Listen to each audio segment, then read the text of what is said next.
I always wanted to be a nurse from when I was really young.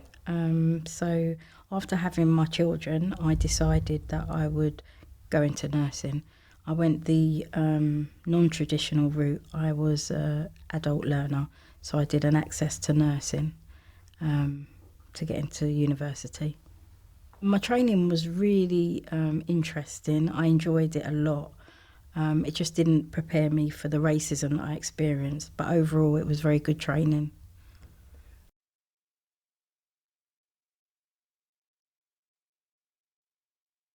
I was on a placement and I noticed an older patient was using their compression socks as curtain ties because they were too difficult to put them on. This particular patient was wearing the compression socks post-operatively to prevent deep vein thrombosis. So the stockings were to be worn 6 weeks after the operation. But unfortunately, they couldn't get the stockings on. So I set about just doing some experiments, and Neoslip was born. So I then developed this product, and I then built an organisation, and I currently sell the Neoslip into NHS supply chain, Boots Chemist. It's on prescription, and people can order it direct from the website. I've also got a branch of Neoslip in France, and just continuing to build the organisation to support patients.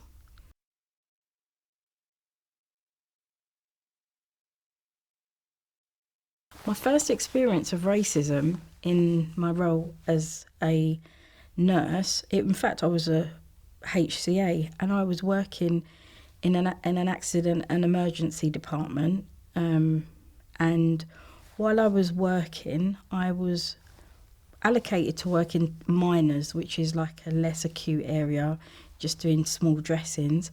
Then about 20 minutes before my shift was finishing, one of the staff nurses asked me to do an ECG on a patient. So I got a handover. This patient, I think he was like 80 years old, and he'd had chest pain, and the family said, the nurse who handed over said, he needs an ECG. Because they were short-staffed in that department, would I come and do it? So I went in, I introduced myself to the patient, and he had his son and his daughter. Now, when I went in and introduced myself to him, I got permission, consent, and I started to put the probes on his chest. And then the son basically said, we don't want you to look after our dad. And I said, what do you mean? And then the daughter said, we want a white nurse. So I said, you can't actually choose what type of nurse, what ethnicity of nurse. I'm available and I've come round because they're short-staffed. Then he started calling me names. He was calling me, like, saying about my weight. And then his daughter interjected and they started shouting at me, telling me to get out of the cubicle. And then their poor dad was telling them, leave the nurse alone, let her get on with her job. So I was shaken up by this, so I left the cubicle and I reported it to the matron. And I said, they're telling me that I can't go into the patient. They won't let me do it. So the matron said, give them a white nurse. And they called the white nurse to take over from me, which they did. And then I was so upset by that because they didn't support me. But then it escalated because the matron said I could go home because I was so distraught. But then the next day, it was about 5 o'clock, I had a phone call from my employer saying, when you'd gone home, the patient's relatives had put a complaint in and they said that you had them up against the wall and you damaged her thumb, but we had not come into any contact. And I was just really confused, thinking, how has that happened? But I thought, justice will prevail because I didn't come into any contact with the patient. There was witnesses, the cubicle was open, and also the father who was telling them, get out of the cubicle. I felt reassured. So then they invited me in for this fact-finding. So I remember sitting there telling them, this is what happens, and the matron knew. And I defended myself, and I had a union. And they basically sacked me for gross misconduct because they said that the patient's relative had said that I was very aggressive towards them, and so they sacked me, just like that. So what I had to do is I had to apply for to go to tribunal. So to cut a long story short, I went to Croydon Tribunal where I won my case. The judge said that they had ambushed me, and the judge said that because they didn't support me, it was completely wrong. However, it didn't end there, because what the family then went on to do, the family went to the local police station and they also reported me to the police. So the police had asked me to speak to them and give a statement, which I did, and I told the police exactly what I've just said to you now. And they said, okay, we're going to conduct our investigation. Then about 2 weeks later, or a bit longer, they said, there's no case to answer. So I thought, oh, thank God for that. I've won my case at tribunal, and the police have said there's no case. It was really traumatic, but I was so determined to then do my nursing. So when it happened, I was sort of in between becoming a nursing student and finishing my studies. But then when I applied to go to university, the university did a DBS check, and the DBS highlighted everything that had happened, but it was very biased, and it actually said that I'd hurt a patient's relative, and it said the patient's family had withdrawn consent. However, I continued to give care, but I got consent from the patient. So between the hospital and the police, they had narrated that situation and put it on my DBS. So therefore, when I was offered an unconditional place in the university, once they got that DBS, they withdrew my place. So then I had to fight Scotland Yard and to clear my name. And that was cleared in 2011.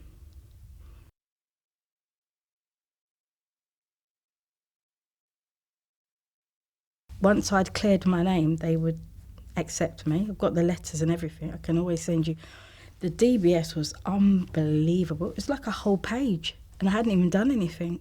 But this is very common, and I'm seeing it a lot with my organisation. It's very common. What they do is they create a narrative and they put it on your DBS spitefully, on purpose, to stop you. Because anybody reading that, you would say, no, that person is not going to be able to work in care. So the DBS is almost like a tool that's used to prevent nurses, black nurses, from working in the care industry.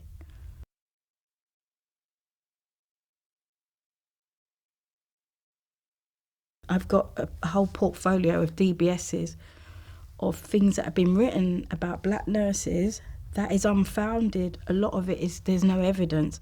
So what they said about me, there was no evidence to support it. It was just a group of racists that worked within the organisation, within the institution, and they used the construct of the organisation to abuse the process. And that's what they do routinely to black nurses.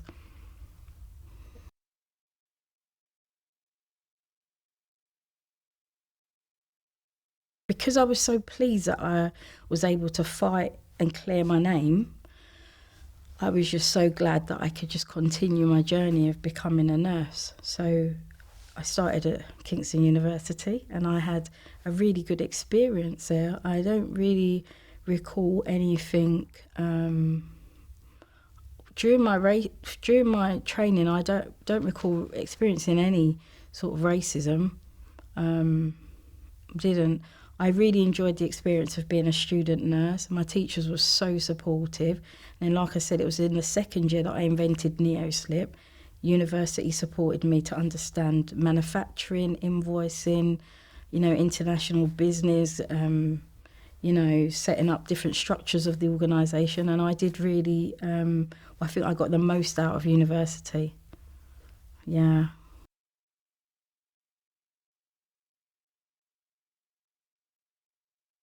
It was very traumatising because I actually realised the power of an institution, such as a hospital, when people just don't like you. So it was like after that happened to me once, I was acutely aware. So when I first qualified, I got my first job, and that was in a hospice. And I remember working in there, and then when I started to pick up some cues that the people that I was working with didn't like me, I left straight away, because I felt that it was too dangerous, because all it takes is for one colleague or one senior person to not like you, and because your skin is black, you're going to get it. Anything that goes wrong, something could go wrong and everybody's doing it, but you're going to get the book thrown at you. You're going to get the full brunt of it.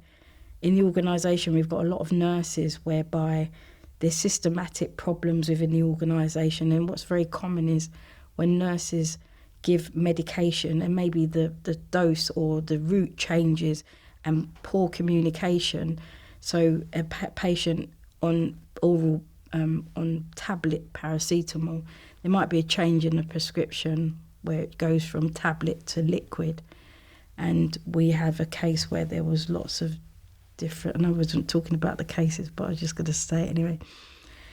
There was a case where it had been changed on a prescription, but all the nurses were given the original, but the black ones are the ones, or the ones that are not white, are the ones that get punished for it.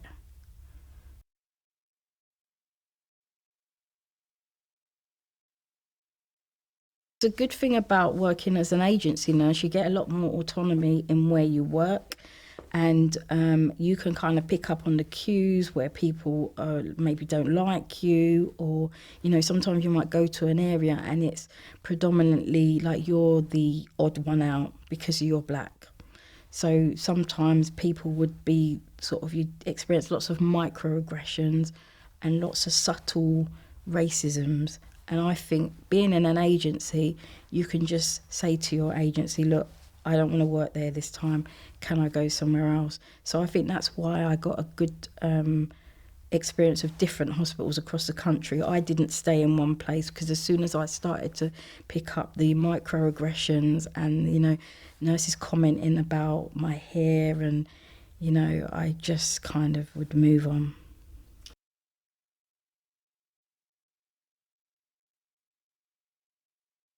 When I was in a permanent place, I was put on the lowest band. I was on the lowest band, and they don't take any experience that you've got prior to joining them. And I know that I can't actually personally say that I went for any job opportunities, because that wasn't I was building my business, but I know that there was never any black nurses in any leadership positions.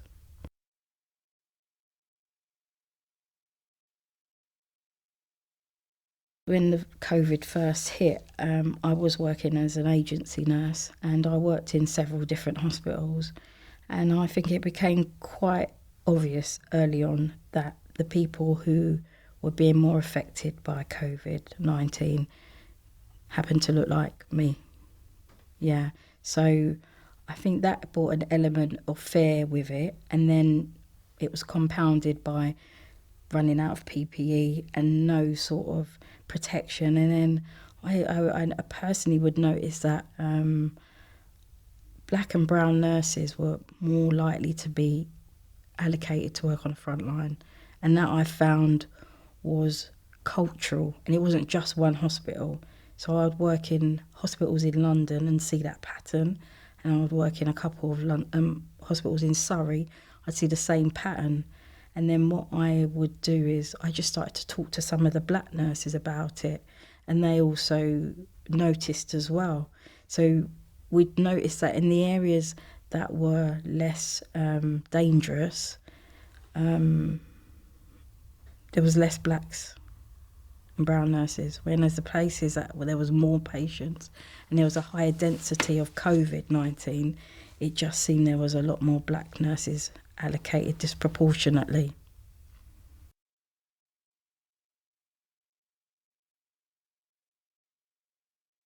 I was allocated to a COVID ward, and I was not given protection.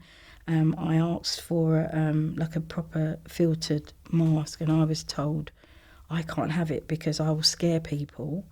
And then they put me into a ward where I was looking after a patient with COVID, but they wouldn't allow me to have, they'd only give me a surgical mask. And then there was other times where they would tell me to reuse my mask so many times. And obviously being black with afro hair, could never get like head protection. They got these little things like shower caps, but if you got braids in, you just couldn't. I ended up having to improvise and use like yellow clinical bags to put over my hair because they just didn't. Nobody cared that these equipment wasn't suitable for us, even knowing that our risk of developing COVID-19 was so high. Nobody seemed to be talking about it.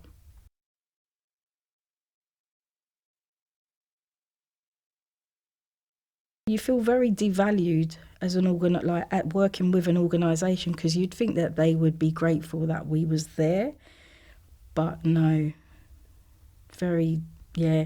It made you wonder it made me wonder if nursing is for me, because the way that I was made to put my own life at risk and potentially my family's life at risk, it wasn't very pleasant at all.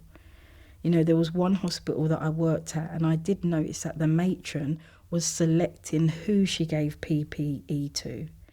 So, certain things like the face mask, they would have it stored, and I would just become acutely aware that some people got more access to PPE than others. At first, I thought it might be because I'm an agency nurse, but then I started to realise that not just I'm an agency nurse, but the white staff were getting more equipment.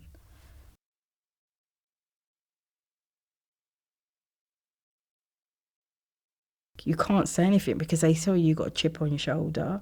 They say you're playing the race card. You can't have those conversations because then they will ostracise you.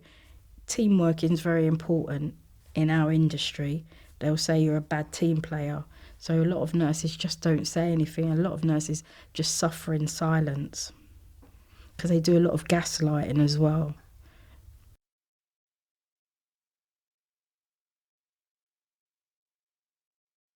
I took an issue with it, so I actually wrote complaint to my agency because the government guidance was being like sent out, but the trust that I was working for example, was not following that, and I felt that they're putting my life at risk.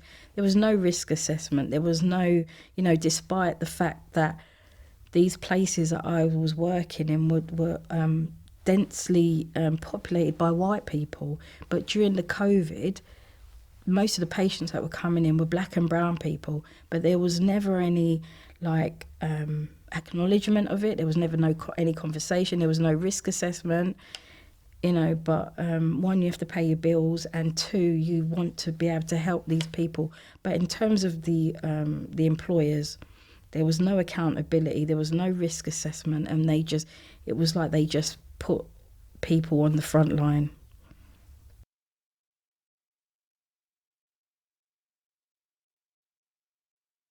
I first started talking about it with other black nurses, and they also noticed what was going on.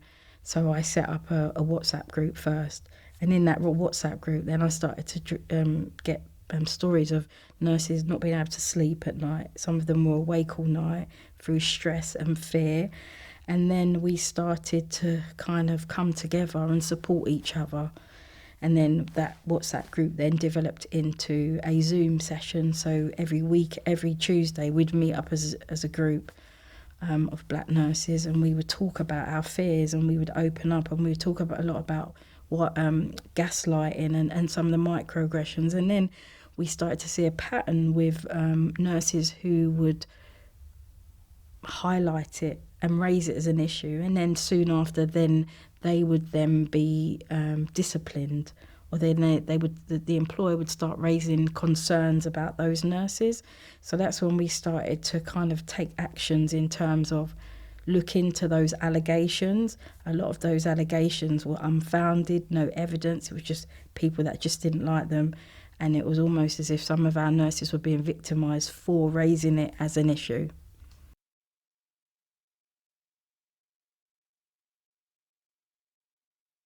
I developed Equality for Black Nurses to support nurses, one, because of the discrimination that they're experiencing, and also to become a voice for those nurses, and to support them with psychological therapies. And also we've got a legal team that we can also get, we can seek advice from. And also we've created a peer-led network of black nurses who are supporting each other.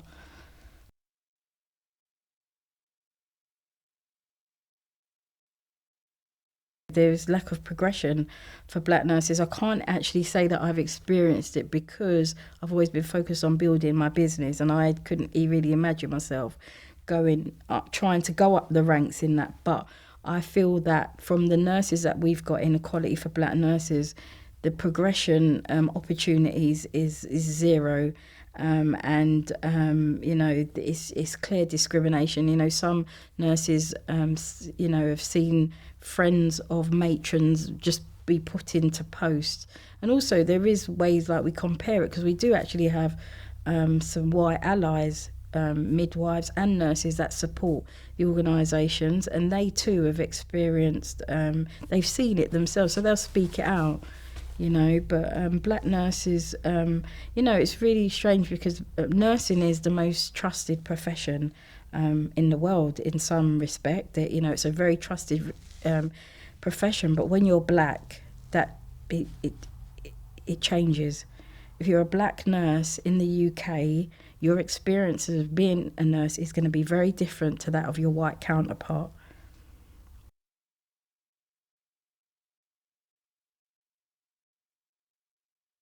We've got black nurses, we have Asian nurses, we've got Filipino nurses, but we've also had just black members of staff. So we've got receptionists, hospital receptionists, we've had porters join us. We also have social workers that have joined us for support, and because the same problems in most of the public services, they get the same problems.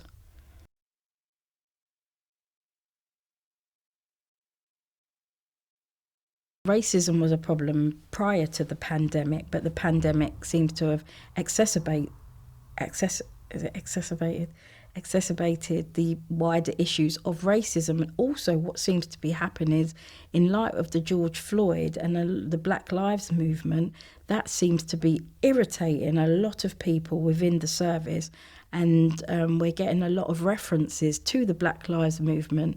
Like some healthcare assistants and nurses are saying to black nurses, this is unnecessary. This, why does it have to be Black Lives Matter? Why can't we all matter? And it almost seems like a lot of people are just ignorant to the problems and the issues that black nurses face. So we're not saying that white nurses don't matter, but black nurses have a specific issue that needs to be dealt with, and the discrimination that is channeled and projected to them has become pandemic.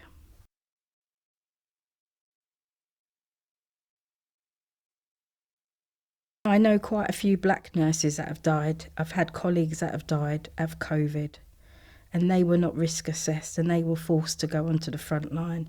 Even nurses that we know that are asked not to be put on the front line because they had underlying conditions were still put on the front line, and unfortunately they've passed away.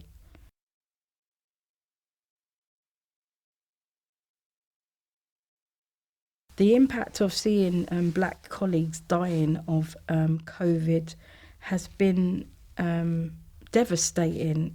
It has a ripple effect because these nurses look like us, and we almost feel that if there was an issue that affected white nurses in the same way that COVID is affecting us, I don't think that it would just be left to chance. I think it would be addressed, there would be pathways put in place, and there would be proper risk assessments. But it definitely seems that black lives in healthcare, within the nursing sector, do not matter at all in the UK. And that's what we're trying to fight against. And we're trying to bring that to the forefront, that the NHS is for everybody and there is no place for racism. And there's a lot of people, maybe unconscious, but there is some people that are displaying blatantly discriminatory and racist behaviour.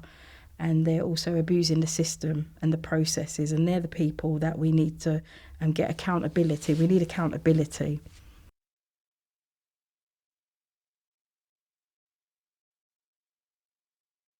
I think the most disturbing thing that I've witnessed throughout the pandemic is the bullying, the discrimination, and the just inconsiderate lack of empathy for black and brown nurses from not just colleagues but senior leaders within the industry.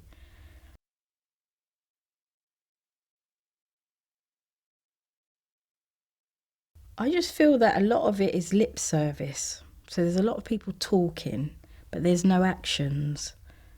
And I think that's the best example I can use. So there's a lot of people speaking about it, but there's no actions and there's no consequence for the loss that we have suffered and the impact of seeing nurses across the country that look like us dying with still no real risk assessment in place. It's devastating.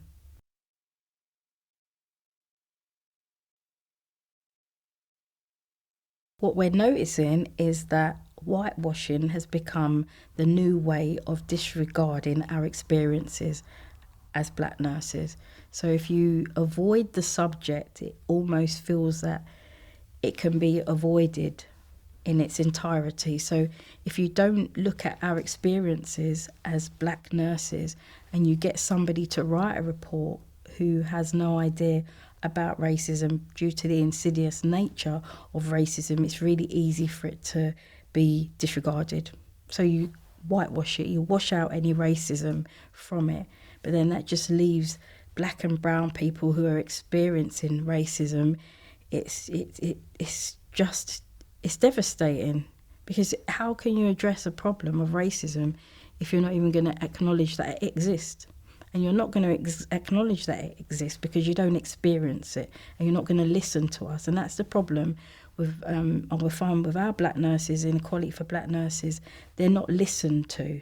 Their voice is just taken away. And it's the same with the allegations. They get allegation after allegation. They're accused of this, they're accused of that. There's never any, well, I can't say never, but the majority of the cases that we deal with, there is no evidence. It's usually hearsay and just a group of people, the perpetrators, just spread it around, and then their hate for these nurses escalates to them abusing the process, making disproportionate referrals to the NMC. 62% of referrals of black and brown nurses to the NMC account to no further action. That's shocking. And the fact that the NMC is taking money from us every year, and we're almost facilitating the abuse and the racial abuse of black nurses at our own expense. We're paying them to just tell us 62% of you are no further action. There's no consequence to the hospitals, no consequence to the employers, and that's where there's a big problem.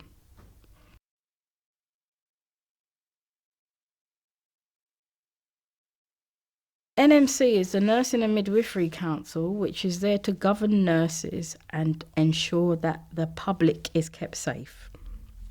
And I think they do a good job. However, I'm not sure if I can say the same around race issues, because they are very out of touch. So I had a referral in February 2021 for racism. People on social media had reported me for being a racist.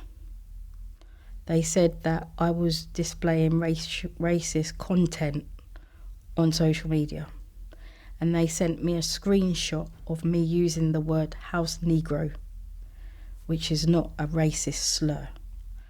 I tried to explain to them that it's not a racist slur, but they wouldn't accept that. They went on to contact my patients. They went on to contact my previous employers, and I had to pay a legal team to defend me over 3 months for them to eventually drop the case against me. And the impact of that was very stressful. However, I'm just fortunate that I could defend myself, but there's a lot of nurses that can't defend themselves. And what makes it even more shocking is just recently there was a white nurse who actually called people, said some real discriminatory words, really discriminatory words.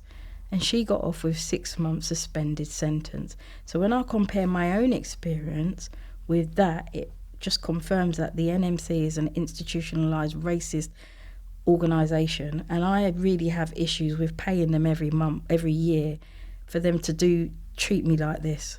It's diabolical.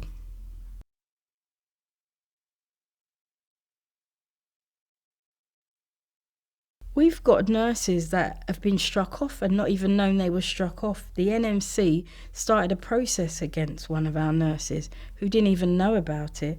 They struck her off, and then when it caught up with her that she was working as a nurse, the organisation then took her to Crown Court for £60,000. You know, it's unbelievable, their behaviour. And this is a nurse with a very African-sounding name. There is just a disparity between how they treat black nurses and white nurses in the NMC. The sanctions it's unbelievable. Absolutely unbelievable. It makes you not want to be a nurse.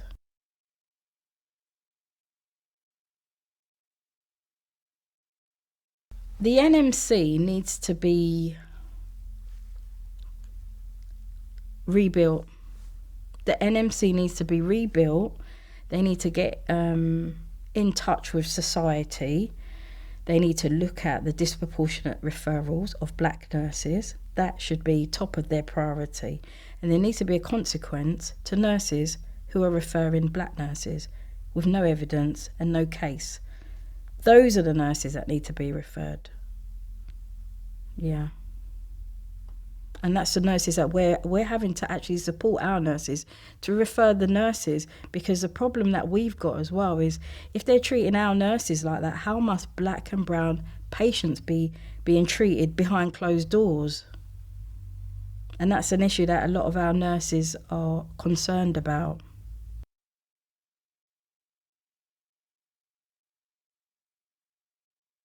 What we're finding is that when what they're doing comes to light, they change it, they fix it. So when these perpetrators of racism are able to get away with what they're doing and they believe that the nurse is on her or his own, they do it more. But the moment we intervene, the moment they know that it's not just the nurse on their own, things can turn around speedily. We had a nurse not far from here, for example, who was in her place of work, and she walked past a resident's bedroom, and that resident was on the floor having a seizure. The resident was on the floor having a seizure with 2 white staff in there that didn't know what to do. Our black carer intervened, sat the patient up, rubbed the patient's back, checked the pulse, did everything she was supposed to do. And then when the patient came to, she got up and she said, "Thank God for that. Thank God the patient is survived." She did everything. She said to the white healthcare assistant, "That's me, I'm finished now." And she left. She documented everything. The next day when our carer went to work, she was sacked on the spot, and they said, "You was punching the patient in the back, and you got up and you was praying incessantly. You was running around praying." Now, these are the kind of stories that these nurses are telling their bosses, and their bosses are not challenging that. They're not saying, they're just, and this is somebody who is religious, who's been discriminated against. She doesn't go to, they reserved the Sabbath. Her colleagues have had a problem with that, but they sacked her. But all it took was for us to get a detailed statement from the nurse, then look at all the statements from the other nurses, because all the statements from the other nurses, they weren't accountable. They weren't saying, "Oh, I went in and she came in." All what they said, she came in and she started punching the patient in the back. Both the statements, and she started praying. They were like children had written them, but you get people in these organisations that will give that the time of day and not question it.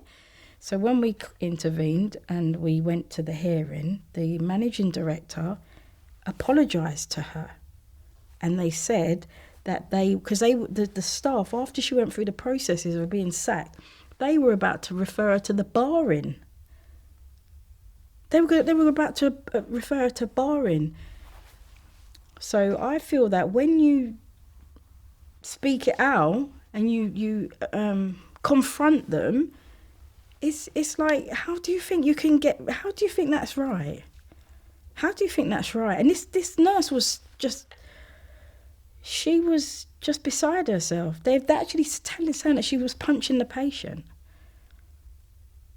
and nobody questions it. Nobody says, what was the motive for her punching up a patient, and why would you both? There was no they weren't accounting for their own actions. It was just an attack on our black nurse.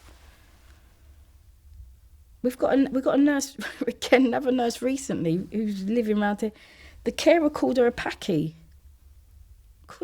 And swore at her, and then went and reported her. And other people heard it.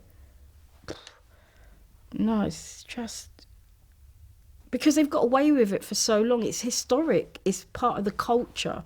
People don't bat an eyelid. To call an Asian carer a packy, it's just become normalised. So when people are saying it, they still attacking her. But nobody stops to say, but we've taken her to the police. We've made her make a report of the police, and now we're gonna force accountability, because they then started to look at our nurse, our carer. Like, why? She's been racially abused, which is a crime. It's a hate crime. What are you guys doing about it? But they don't investigate that. They then start the process of pursuing her. So now we've had to help to get her a job. They've got away with it, and it's become normal.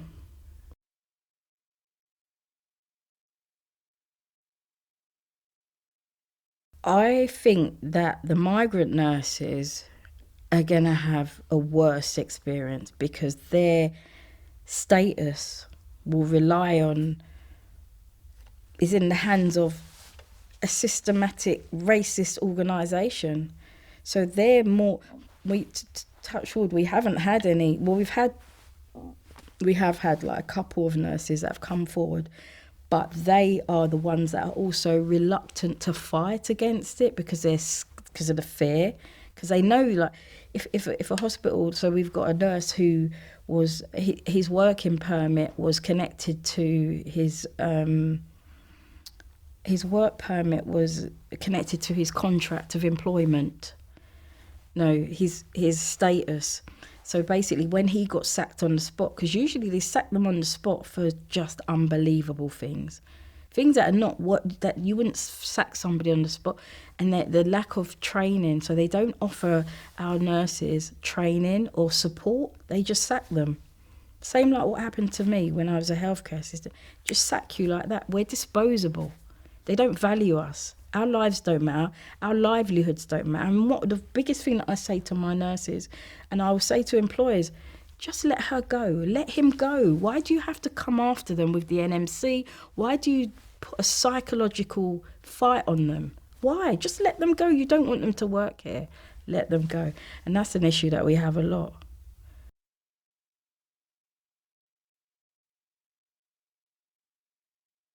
The Black Lives Matter inspired me so much so that I felt that this is a platform, this is an opportunity and a chance for me to speak out about the injustices that I've lived with from the day I was born in this country. It allowed me to have conversations which I never ever thought I would have with my white colleagues. So yeah, it really inspired me, because what's happened is we was suffering in silence, and especially in the healthcare sector, because there's so much stigma around any sort of allegation. So when I was wrongly accused of hitting the patient's relative, there was so much stigma around that. Although I was the only black nurse on that duty, I didn't have the courage back then to say, this is happening to me because I'm black. Even though the patient said, we want a white nurse, I still wasn't able to verbalise it.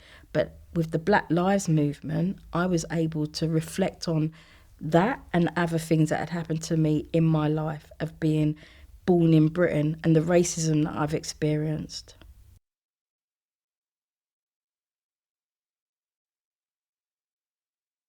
We can't go through another generation of black nurses being targeted and profiled in the workplace. Some nurses, they're constantly watched, they're constantly followed. They put us on these programs. We had a nurse that started work in the whole 12 months. In 12-month period, she was on a progress report. She just kept her on a progress report. She had to report to people. There was no opportunity for her to be supported. She was the only black nurse, and she was the only nurse that wasn't allowed to practice unsupervised. Things like that. The focus is too much on us in preventing us from progressing, and that's not right.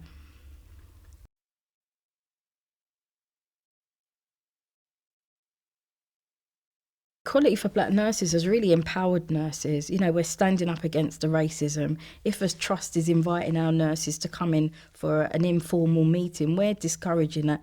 We don't feel that a lot of the times when the nurse has complained about bullying and harassment, if complaints then start following that nurse after that, we feel that the trust needs to look into that before they start cases against our nurses.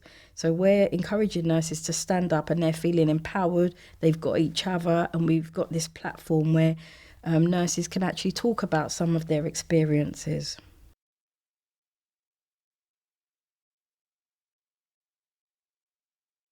I think it's very difficult on what to say to the government in terms of the pandemic and how the hospitals, employers have treated nursing, because it varies from place to place. So I think that the government could have set a framework and a blueprint for risk assessment, for example, so they could have supported hospitals more to support their employees. I think that's probably as far as it goes, because it was a pandemic. It's not something that we was used to, and it's not something that we would have been equipped for. So it was a matter of trial and error. However, I do feel that pretty early on there should have been a risk assessment that was universal, that could have been disseminated across the country to protect black nurses.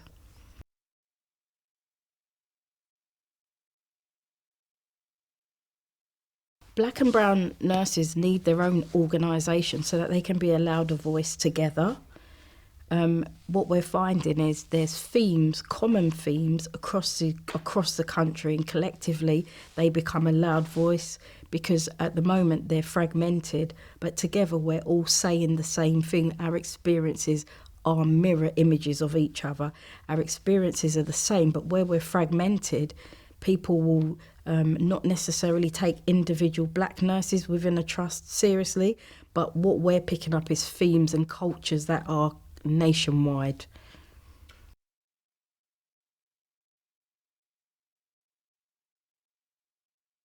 At the moment, with the Black Lives Movement, it's allowed nurses to start challenging some of the treatments that they're receiving. They've been in an employment for the last 10 years doing all the training, but then a newly qualified white nurse will come and get put straight into the higher band. So black nurses are now able to say, actually, I'm going to make the comparison why this nurse got into that role and not me. Also with the so the job opportunities is one thing, and also nurses are now able to challenge the allegations about them.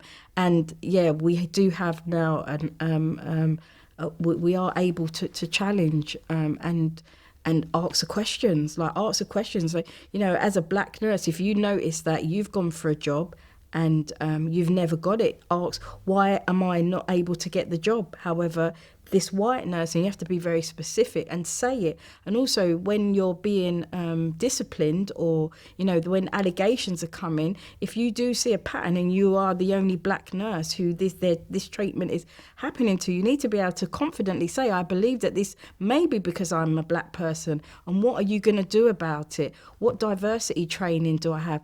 We've got black nurses that can't even, they change their name to adapt to the environment. They might have a very African sounding name that's not so easy to pronounce, but they would change their name.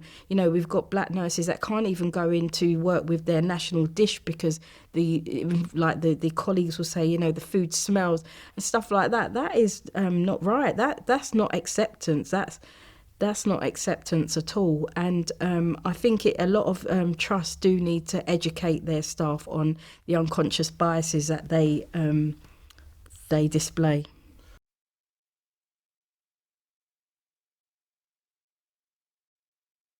Nursing is a vocation. Nursing comes from your heart. We don't do it for the money. We don't do it for any validation. We do it because it's our calling. Our soul is calling us to help others, and that's what we want to do. I don't feel that we should be forced out of a profession that some of us are born wanting to be nurses. Why should we be persecuted? Why should we be attacked? Why can't we just be nurses? Why can't we just get our patient loads, look after our patients and go home? I don't understand why there's so much focus on black nurses. Why? I don't know, but it needs to stop, and we need to stop being accused of this, the stereotypes and the tropes that people put us into. Aggressive nurses. We can't say anything, we're aggressive. They want us to be docile, and then when we become docile, that's when the allegations get terrible. We speak out, we're aggressive. We're insubordinate, we're loud. We're risk to patients.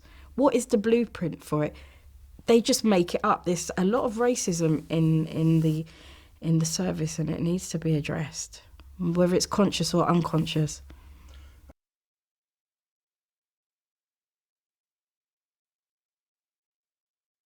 To white allies is, I appreciate you, and keep speaking out. When you see the injustice, speak it out, because you're helping a black nurse. Why should we go through all the trauma and the suffering? It does make the job, it does make your life a lot difficult. And yeah, I guess in an ideal world, you would say, go and get a job in the local supermarket.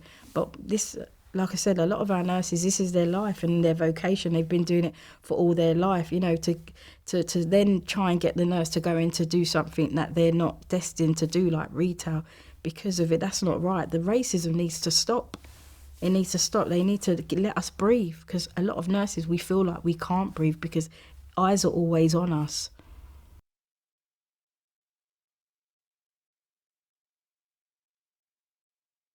There needs to be consequences. There needs to be accountability. If you make an allegation about a black nurse and you wrongly make a referral to the NMC, lessons need to be learnt from that, and maybe look inside yourself as to why is it only the black nurses that you refer. What is it about black nurses that makes you not want to be able to communicate with them and say, right, you've done something that may be not the way you was taught it, but we're going to work with you to teach it so that you can become a better nurse. Why is the first thing to do refer them to the NMC, bring them in the office, intimidate them, having people all around them, writing stuff down? That needs to stop.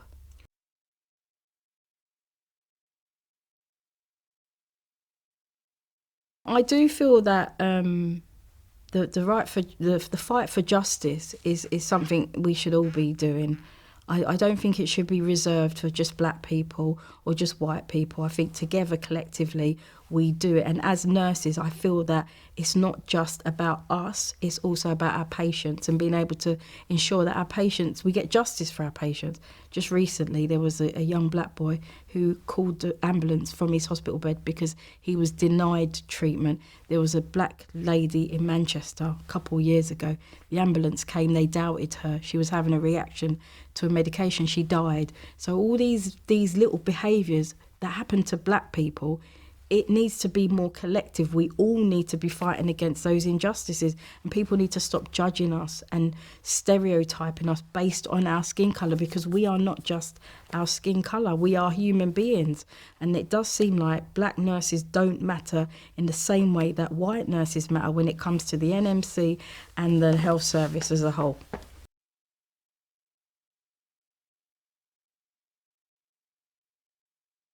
It's important for them to organise, because we need accountability. We need accountability. The government needs to act, the NMC needs to act, and the unions need to act.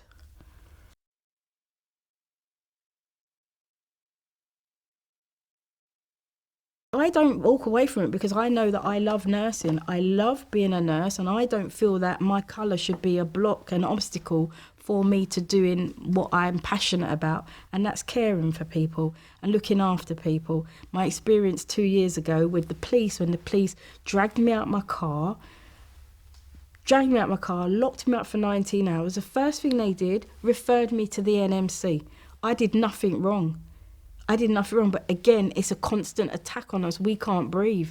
Imagine that. I'm just wanting to go home. I'm sitting in my car doing nothing. But like I said, I'm telling the policeman I'm a nurse, but black nurse does not carry the same weight as a white nurse. I'm still black, and that's it.